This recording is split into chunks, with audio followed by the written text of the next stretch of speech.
It's your boy here, Rough Rock Tom. Today we are in Prague, the Czech Republic, famous for its Prague garnet and its moldavite. But what we're going to do today is take a look at the best bits Prague has to offer. I'm going to visit their natural history museum of sorts and hopefully see some of the best gemstones that Prague has to offer. I've just been walking around the city for a day and I've already seen sort of countless jewelers, so I've got some high hopes for this video. What can I tell you about Prague then? What can I tell you? See, during the Second World War, unfortunately the Czech Republic was known for mining uranium. Most detrimental as it was a key factor for the Second World War bombs. But we're sort of more looking for the beautiful stones rather than those lovely dangerous ones. We will be heading towards the museum where hopefully I'll be able to talk to you a little bit more of what they have in their collection. After that we're going to visit a few crystal shops, maybe a few jewelers, hopefully try and find some raw blood red Prague garnet. I was checking out the moldavite prices yesterday, and for probably 4 carats of moldavite you were estimated to pay around the region of $80 to $90. For moldavite is a very good price, because I did see a piece yesterday and she quoted me $450, which is, you know, absurd. And in fact we have our first sighting just down there at the corner in the dark. The blood red garnet, specifically found in Prague, that they are somewhat heat treated. So we're just down at the museum. As you can see, we're on a sandstone floor, sort of like a marble polished up, and we have what appears to be a jasper staircase, which is a new one on me, something I've never seen. In fact, they've got quite a lot of jasper here, so this is obviously the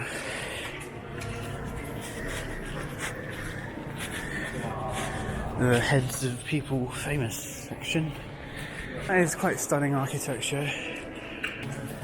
So to be honest with you, I've been sort of skipping walking through this museum, getting past all the interesting arty bits. Okay, I can clearly see the crystally bit coming out now. And wow, what a selection. Amethyst. Nice, so this one is a Brazilian amethyst. That's a chunk. I will say, the points on it are slightly damaged. So it's obviously had a history of some kind, but what a chunker. So, we've got a lot of these in the Czech language. This is going to be fun, but we've got galinas in this cabinet, it looks like. So I'm just going to shut up, actually. Calcite down here. Galena and calcite, which would be this one. So I imagine that this red one here is a type of magnesium-based mineral. Garnet here. It could be local, because it's blood red. Look at that. It's just wow. That's a stunning piece. 2 of the top ones here, both from Czech. Seems like there's a lot of lead in this country. Examples of pyrites here. So pyrites, pyrographs there. So it's like a mixture of pyrite and graphite. Pyrite, graphite, pyrite, graphite. So we've got some lovely fluorite pieces at the top there. Marine fluorite, purple fluorite, what could be described as amethyst fluorite, and the typical green fluorite at the top. We have China, all from China. Be exciting. We've got some diamonds down here. Not very big diamonds, but Congo, imagine. DR Congo here. DR Congo. Brazil. Sulphurs. Again, I can't read Czech, but it's actually rhodochrite in the UK. That's how.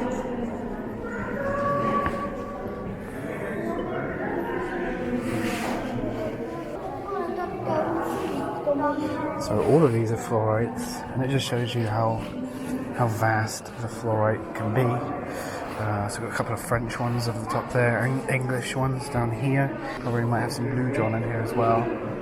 So these ones are aragonites, and they come from, I mean, it's got Mexico written there, but they are also found, the cheaper ones are found in Morocco. But here we go, this is the tourmalines. I'm sort of hoping that they have a range of tourmalines, because they are my favourite stone in the so I'm going to give you the most boring stone in here, rose quartz. But all of these ones are jaspers at the top, layered jasper. Blue lace agate there, the sort of the more expensive agates. Can't remember what it's called, but Christ of Beryl. Excuse me. Do you speak this language? Sorry. No. Okay. Wow, that was a fail. Adventurine from Russia over there. However, normally comes from Norway. Shout out to Norway. Wow, look at that. Scotialite in the UK is an amazing mineral because they just grow everywhere. But that piece there is probably very, very fragile. Yeah, truly a museum piece rather than a collecting piece. But so we've got the green fluorite. Just underneath the fluorite, we've got a smoky quartz. These little flat ones that are growing up sideways. So these ones here, they're a muscovite that is on a calcite bottom. But that is a very pretty piece of calcite. Probably the most expensive piece of calcite in this little container. Look at that. It's like a piece of cake. Aragonite up here. This is a fantastic piece. Look at the formation on that. Smith stone. Smith stone can be found in the UK as well. It can be local to me. Oh, azurite. So azurite and malachite, two stones that go sort of hand in hand because of the high copper content. And you can see here. So azurite is the actual sort of crystal growth on the top. And then malachite is the green on the host here. I'm sure, in fact I can see it next door, that we've got the malachite coming up. But that. So here we go then, all the tourmalines. And the tourmalines are probably one of my favourite. The pink one down here. Green.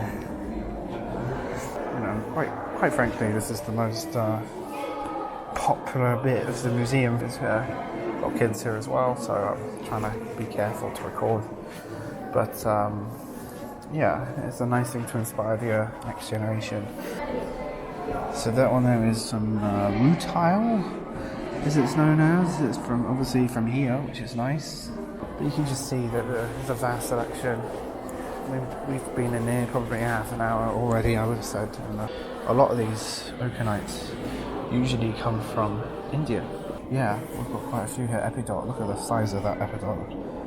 So it's nice that they're actually in their raw form. You see, most of the time, you know, like the epidot would be cut way before. So for example, topaz. Topaz is very expensive.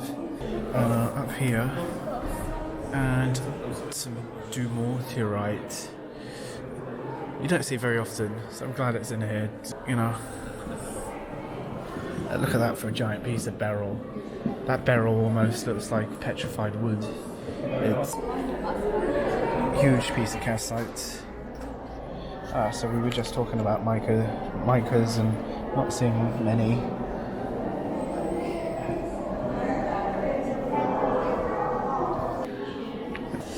I don't know what that's pronounced as, but it looks a little bit like borite. It's less dull than borite, so it probably isn't borite. But wow, that's that wood. There we go with some petrified wood. We were talking about it earlier on. So here we have the little history of this room. It says the Hall of Minerals. At the end of the 19th century, the Hall of Minerals, the first exhibition in this building, wow, was open. So there are 4,000 minerals in that room. The most amount of minerals I've ever seen in one go. and probably ever will see in one go. By all means, go and check out the 4,000 minerals they have on display. It's the largest selection you're ever going to see. Oh, amber. Wow, look at that amber. Oh, hello. Do you mind if I record? Is that okay? Thank you. Can I ask, what makes the Prague garnet so dark? Yeah. What makes it? Make in the, before the Prague, 50 kilometers before. Before, okay. Yes, it's a name Turnov company. Turnov company. Turnov company. It's a very famous company from 18th century. Okay. Turnov, I granite. see. Possible find on this website. And stamp from Turnov company. Ah. It's certificate. Do they make all of it from here? Yeah. Beautiful. Do you have any moldavite? Yeah, that's green. Yeah. Green stone. Greenstone. With the gold. Oh, in the middle there. Yeah, I can see. Wow. It's all right. Moldavite. It's Yeah. from Vltava River. Balto River. Okay. Okay. Many customers buy like memory from Prague. Of course. Of course. Do you sell any just the stone? No. No. Do you know where I could find just the stone? No. And all of your amber is Amber from Kaliningrad. Kaliningrad. Yes, Okay. it's very famous. I thought maybe Polish. Do you have any with like an insects in? Any insects in the? Oh, I can see a piece down here, for example. Wow. It's just 100 colors. Yeah, yeah. Blue, red, Definitely. Wow. like honey, Honey. black. From Poland, possible find everywhere. Yeah. But only 2 shops in the Prague has from Kaliningrad, from Baltic, because it's every piece is from Poland in pressure. Yes. Small pieces put in the machine, 600 degree, and make with pressure. I see. Big. Yeah, yeah. But this is every piece is original. I see, and it goes all the way through. Whole piece. Can I feel it? It's okay. Yeah, you can see it's quite weighty. Normally it's lighter. Yeah. It's light. Yes. Ah, that's brilliant. Thank you very much. No, much appreciated. Our second shop, and what I imagine to be a very typical Czech mall. Oh, I've just missed it. We can just look in this window. I mean, that's pretty much all of this store. Malachite from the Congo, 350 for that piece there. So we paid like £3 for the huge chunk that we got in Romania, and here that's like £10 for, wow, more than that, £13 for a tiny one. Wow, this guy's quite expensive if you ask me, just because it's lower quality stuff, but there's no point getting sad about it because it's not open anyway. I mean, I know how much I buy it from the UK, and it can't be too dissimilar here. One shop to avoid. Hello. Hi. Can I look through your books? Yeah. Is that okay? You can look. Thank you. So amethyst, tiger's eye, onyx. Do you have any local stone here? What's that? Do you have any local stone, Czech stone in here? I don't understand. I'm shop assistant. I don't know. You don't know? Okay. So that's perfect. Thank you. So that's like my number one pet hate is if you sell crystals, know where they come from. There's a little jewellery bit here actually, so maybe these people. Oh, actually, it seems to be more. Yeah, more enamel. So, my final thoughts of Prague and the Czech Republic. It's a beautiful country, it's a beautiful place. And the minerals that they have in the museum, all 4,000 of them, is definitely worth a visit